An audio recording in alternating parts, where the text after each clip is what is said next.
औज़ुबिल्लाहिमिनश्शैतानिर्रजीम बिस्मिल्लाहिर्रहमानिर्रहीम। अस्सलाम वालेकुम नाज़रीन, मैं आज अपने प्रोग्राम में आपको बताने जा रहा हूँ 3 मेजर जनरल्स को लेफ्टिनेंट जनरल के ओहदे पर प्रमोशन दे दी गई है। 4 लेफ्टिनेंट जनरल इस माह रिटायर हुए हैं, जिनमें से एक लेफ्टिनेंट जनरल नदीम इजाज़ साहब थे। नदीम इजाज़ साहब के हवाले से आज से 3 माह पहले मैंने एक प्रोग्राम किया था, जब कौमी असम्बली से आर्मी कानून पास किया गया था कि आर्मी चीफ को बाख्तियार किया गया था कि वो किसी भी फौजी को 60 साल की उम्र तक एक्सटेंशन दे सकते हैं। तो मैंने बताया था कि ये नदीम इजाज़ साहब के लिए कानून फ़िलहाल पास हुआ है। डेफिनेटली उसके बेनिफिशरी बहुत ज़्यादा होंगे और आने वाले वक्त में उनसे बहुत लोग फ़ायदा उठाएंगे। फिर मैंने उसके अलावा आज से कुछ अर्सा पहले भी एक प्रोग्राम किया, उससे पहले भी 3 प्रोग्राम किए उनकी एक्सटेंशन पे, क्योंकि जर्नलिस्ट ये कहना शुरू हो गए थे कि उनकी एक्सटेंशन नहीं हो रही, फलां DGI ऐसी लग रहा है, फलां लग रहा है, और नवाज शरीफ के वो फेवरेट हैं, इस वजह से उनकी एक्सटेंशन नहीं हो रही। पर मैं अपने मौके पे कायम था, अल्हम्दुलिल्लाह उनकी एक्सटेंशन हो गई है और अल्लाह का शुक्र है कि हमारी खबर दुरुस्त है। आज मैं आपको बताऊंगा कि major general Sarfaraz lieutenant general के उहदे पर प्रमोट हो गए हैं।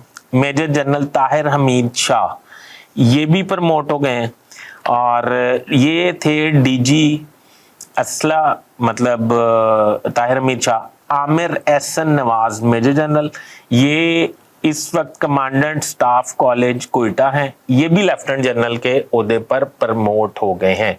अब जो एक मेजर जनरल रह गए हैं प्रमोट नहीं हुए, उनका नाम है इरफान मलिक। उनके हवाले से भी सोशल मीडिया पे बहुत नेगेटिव प्रोपेगेंडा किया जा रहा है। वो साबिक आर्मी चीफ और साबिक DG ISI के दौर में बतौर DGC यानी कि जो अब मेजर जनरल फैसल नसीर हैं वो तैनात रहे हैं इरफान मलिक। इरफान मलिक बहुत सीनियर मेजर जनरल हैं, अभी उनको तो प्रमोट नहीं किया गया, पर क्योंकि अगले माह 2 लेफ्टिनेंट जनरल जो हैं वो भी रिटायर हो रहे हैं, जिसमें general lieutenant general Sarfaraz Ahmed हैं। ये GHQ में स्टाफ ड्यूटीज करते हैं, आर्मी चीफ सेक्रेटरीट में होते हैं। दूसरे लेफ्टिनेंट जनरल आमिर अमान हैं, ये आर्डिनेंस फैक्ट्री वाह के DG हैं, ये भी रिटायर हो रहे हैं। अली आमिर रिटायर होंगे नवंबर में, और general Saeed, lieutenant general Saeed जो चीफ ऑफ जनरल स्टाफ हैं, यानी कि पूरी आर्मी को यही आर्मी चीफ के बिहाफ पे चलाते हैं, जनरल सईद और जनरल अली आमिर अमान नवंबर में रिटायर होंगे। जब ये 2 लोग रिटायर हो जाएंगे तो फिर 2 लेफ्टिनेंट जनरल्स को 2 मेजर जनरल को लेफ्टिनेंट जनरल्स के उहदे पर मजीद तरक्की दी जा सकती है। और मेरा ख्याल ये है, मेरी मतलब आप समझ लें, मेरी राय ये है और मुझे समझ जो आती है अपनी न्यूज़ सेंस की, मेजर जनरल इरफान मलिक जो हैं वो नवंबर में प्रमोट हो जाएंगे।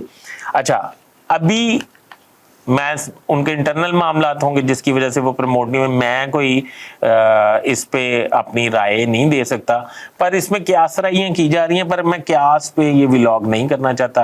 तो अभी तक की सूरत हाल ये है कि 4 जनरल जो हैं वो रिटायर हुए सितंबर में, जिनमें से एक तो नदीम अंजुम अपने ओहदे पर एक्सटेंशन यानी कि तोसी मिल गई उनको।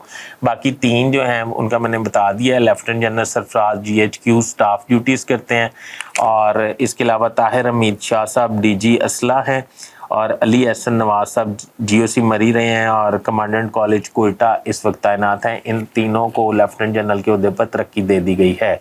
अभी तक के लिए इतना ही, नई अपडेट्स के साथ दोबारा हाजिर होऊंगा। अल्लाह हाफिज़।